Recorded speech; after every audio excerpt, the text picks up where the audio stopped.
Welcome to this very special edition of the KAJ Masterclass Live, the show which ensures that you profit from your time spent here with experts, either through their industry insights, information, or simply learning from them.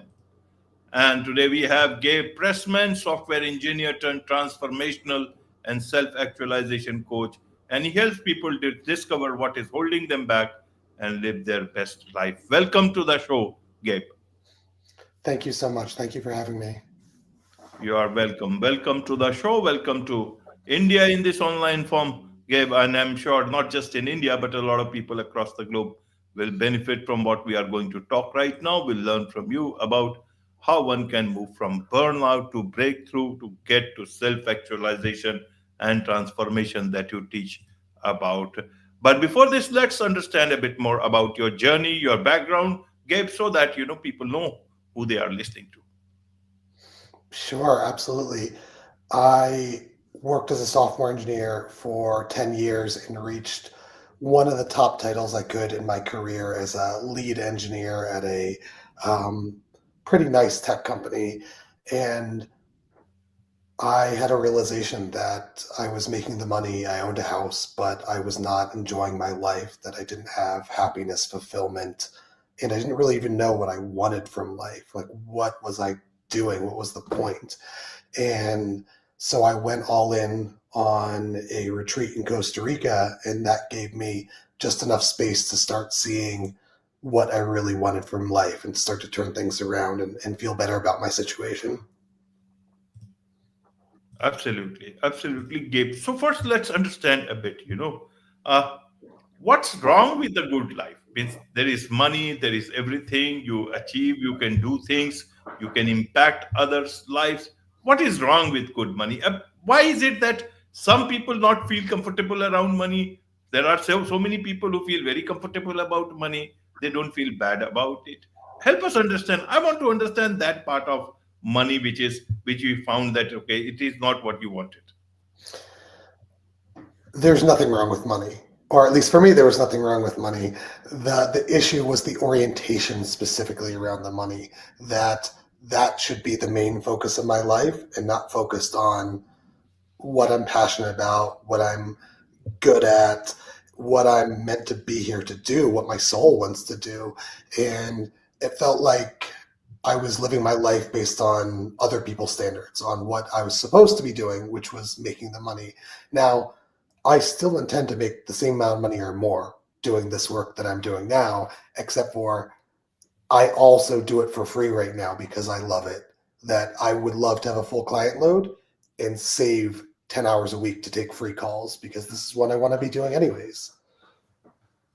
Absolutely. So it's nothing wrong with money. It is what beyond money that we want to do and are not able to do it.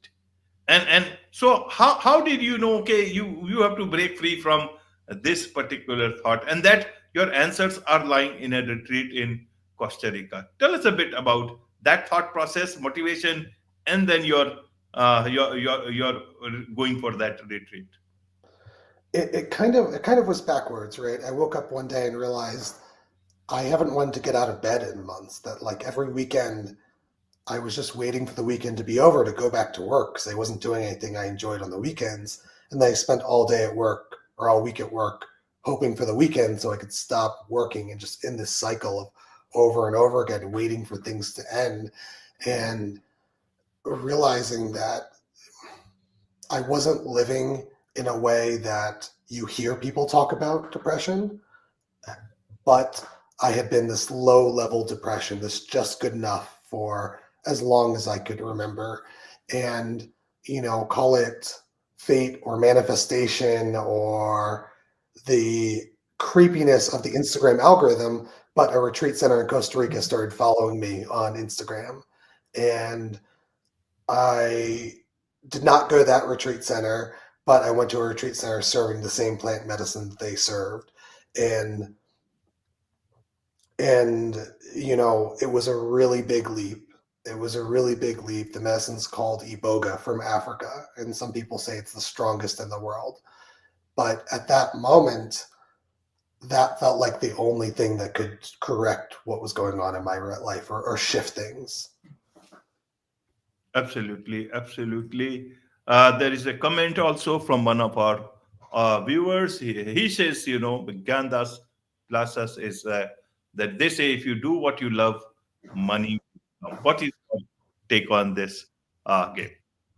Well, I certainly hope that's true. I grew up in an environment where I was told repeatedly to find what you love and then it won't feel like work. And I was told that over and over again. And I got to a point when I was in my early 20s where I was like, I can do anything and I don't want to do any of these things. And so I spent a lot of time working gig jobs, service industry jobs, and there's nothing wrong with those, but I was unhappy and I wasn't making any money. So I made a very pragmatic decision that I would rather do something I don't care about and make the money. And so I've been on both sides of it at this point. Absolutely, absolutely. So let's understand in your when you talk about your Costa Rica retreat, as you know, that is where you found community, spirituality, a perspective shift, and a whole new life. Tell us about that particular part. Can a retreat do so much for one person? So Costa Rica was the jumping off point, and I did make friends that I still stay in touch with. The way I think about it, it's like there were clouds over my eyes, and I left, and I could see the clouds were gone. And then I came home, and in spiritual communities, I met other people that are now lifelong friends that I see every weekend. I talk to all the time. I have friends all over the country, all over the world. About to go back to Brazil for the second year in a row, and specifically to see my Brazilian friends who I met there last year. And so the one retreat was the jumping off point, and it empowered me to start doing all the other things, including more retreats, all the other things that would start to create the life that was actually fulfilling, that I was actually desiring.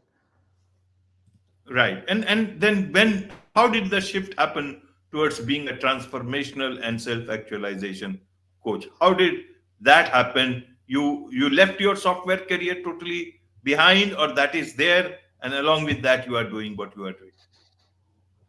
I am currently full time building my business. Over the course of my own personal journey, I found more and more in spaces that I was supporting other people and that I felt really at home supporting other people. I felt really activated. That some nights would go for myself. I would go into a community to work on myself. I'd spend all night supporting other people and I'd be so happy about it and so fulfilled doing it. And this organically a coaching course came into my life and I met these amazing mentors. They have a business called the Condor Approach. So I started training with them, and very shortly after I was laid off from my job, which I'd been at for 4 years. And I had this inflection point. Do I get another job or do I go all in on my business? Because if I get another job, then very quickly as my business scales up, I will not be able to support my clients anymore. I'll have to quit anyways. And that's not really who I am. I don't want to get a job for 3 months or 6 months and a job that I don't want to be doing anymore. So I made the decision that I have a severance, I have retirement money if I need it, and I'm just going to go all in on this business and trust that I not only have the skill set, but there are people that are waiting to work with me and that I can help.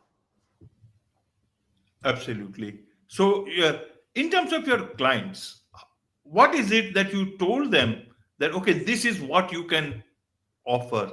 By that time, you may have little experience, or did you gather enough experience by the time you were seeking clients for your transformational coaching work? Sure. I'm still seeking more clients is the bottom line. But what I tell them is that if you feel stuck, if you've done a lot of stuff and you feel like nothing's working or you keep on going through the same cycles, that sometimes people will go and they'll have a breakthrough and they go right back to their old habits. They have a breakthrough and they go back to their old habits again. And what I do is I can help them hold on to those things and have bigger breakthroughs more often and really just support them. I think I'm very skilled in the space, but what I'm most proud of is how well I can hold people and how attentive and present I am to their process. And that's what a lot of us are missing, that we have no one that it feels like they really have our back. We can really trust them. And that's what I try and represent more than anything. Right, right. When you talk about community, what do you mean by community? Is what is it that you find a lot of people around you, or you find a lot of meaningful connections? How would you like people to understand more about community? And you, because you also talk about spirituality, and community and spirituality can be two different things. Spirituality is much more knowing about yourself. Community is more about connecting with others. Tell us a bit about these two. Yeah, absolutely. So, community, I think, is like minded people that have similar goals and have each other's interests at heart. And that can be in anything. It could be through sport, that can be through work, or that can be through spiritual communities. And so, spirituality, self growth, um, psychology, therapy adjacent is kind of where I have made my community. And it's really beautiful because the people that you meet in those spaces, the goal is to improve your life. And so generally we put a lot of energy into helping each other and helping each other through their process. So compared to 3 years ago, where if I was feeling sad, if I was feeling stuck or uncomfortable or just needed advice or someone to listen, I had no one that I felt comfortable calling. I probably have 20 people I would call right now, and I have 10 or so specific, region or group dictated communities that I could just post something, and even a stranger will come back and say they want to help me, they want to take a call. And I've done the same, where strangers have posted these groups and said, I need someone to talk to right now. I've said, okay, call me. I'm here. I don't know you, but I'll listen. Absolutely, I will listen. In terms of, you talk about your earlier on about dealing with anxiety, depression, and different sort of thoughts. Now, are they all gone after this? After venturing into this line, finding your community, now you have people to talk to. I wouldn't say all gone. Things are improved, but these things are a part of life. I tend to say that anxiety is living in the future. I spend a lot less time doing that. My notice is that I was living in a perpetual state of anxiety for a long time, that I just felt in my body, I felt agitated 100% of the time. And now, if I feel anxious, there's something to be anxious about. Something has happened, or there's something that's causing a real worry. And I have the tool set now that when I get those feelings, I can introspect and go in and say, why is it I'm feeling this? Is this a real fear, or am I creating this? Is this a habit to feel this way? I still feel down, low, whatever you'd call it. I wouldn't qualify as depression. Depression is chronic in my mind. And so I don't have any of that anymore. I used to have suicidal thoughts almost every day. I don't remember the last time I did. So life's not perfect. I'm not looking for perfect. And actually, a place where we often fall down in our path is expecting it to be perfect. I've done all this work. Now, why am I feeling sad? It's not okay to be sad. And then you spiral. And I think there's a duality of healing, transformational, whatever you want to call it, work, where our normal state improves. We feel better on the day to day, and we get better at dealing with when the uncomfortable things come up, that were things that would have sent me a few years ago, I would have been uncomfortable with. I'm fine with now. Absolutely, absolutely. You talk about anxiety. Why do people get anxious? Is it about the present? Is it about the past? Is it about the future? Help us a bit understand this, because a lot of people, you talked about, Instagram also, people keep on scrolling, and some people call it doom scrolling and all, and all those algorithms and all. I want to understand this anxiety thing. Is it for real in that sense, or is it that we create it in our own minds and then just keep on amplifying it? Real is an interesting word. um, you know, I was taught really early on that depression is living in the past, anxiety is living in the future. And I think anxiety is a pattern that we develop over the course of an entire life, where we're young and we can't process what's going on around us. Something is scary, And so we develop a hypervigilance that I can protect myself if I become aware of everything, if I can plan everything. If I'm in the future and I'm planning all these scenarios and all these things, I can keep myself safe. And over time, we strengthen that neural pathway. More planning, more in the future, more and more and more, until it's no longer a thought. We just feel the anxiety in our body. And so that's my take, is that it's in the future. It's a pattern that serves us or could have served us that has just gotten stronger and stronger and stronger over time.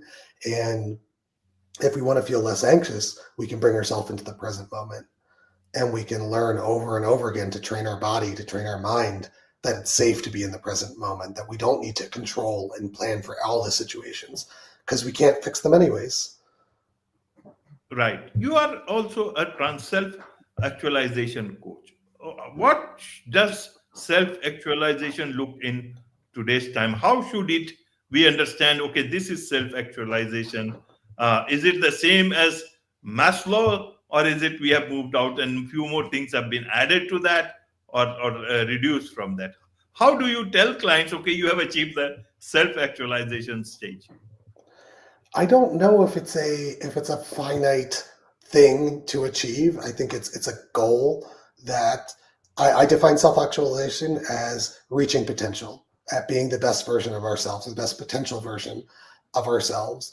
And I don't know if I'm 80 years old, if I'm gonna be like, I've done it, I'm the best version, I can stop learning, I can stop growing. Like, that sounds actually like a miserable existence to me. And so I don't know if there's a perfect self-actualized version. But for me and my work and my own personal work, it's removing the things that prevent me from being the true version of myself. Because I came into this world perfect. The flaw was people telling me I was not perfect over and over again throughout my entire life. And now I need to learn that there was nothing ever wrong with me. Absolutely, absolutely. So the problem is that we try to fix things when they are not broken. That happens with us. That definitely happens for sure. And that's part of this whole process of healing, transformation, whatever else, that we are so stuck in this idea that there's something wrong with us. We create more things to fix. It's a real thing where people will do more and more personal work for their entire life because they're so convinced they're broken. They're so convinced there's something wrong with them and they must be fixing. And people even say the healing journey goes on forever.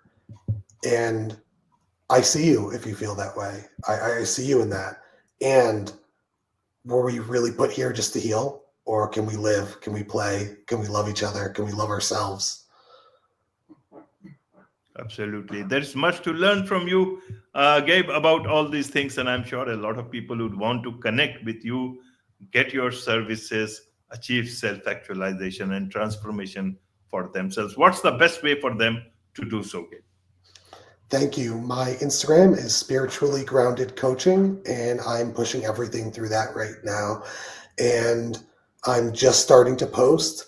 Being visible has been an edge for me. So I am slowly making a social media presence.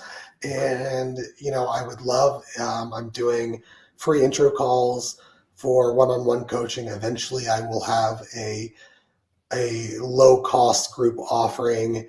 And right now, I'm just trying to put myself out there, meet people, and help whoever I can. Wonderful. With this, it's a wrap on this very special edition of the KAJ Masterclass Live. Thank you so much indeed for joining us. Thank you.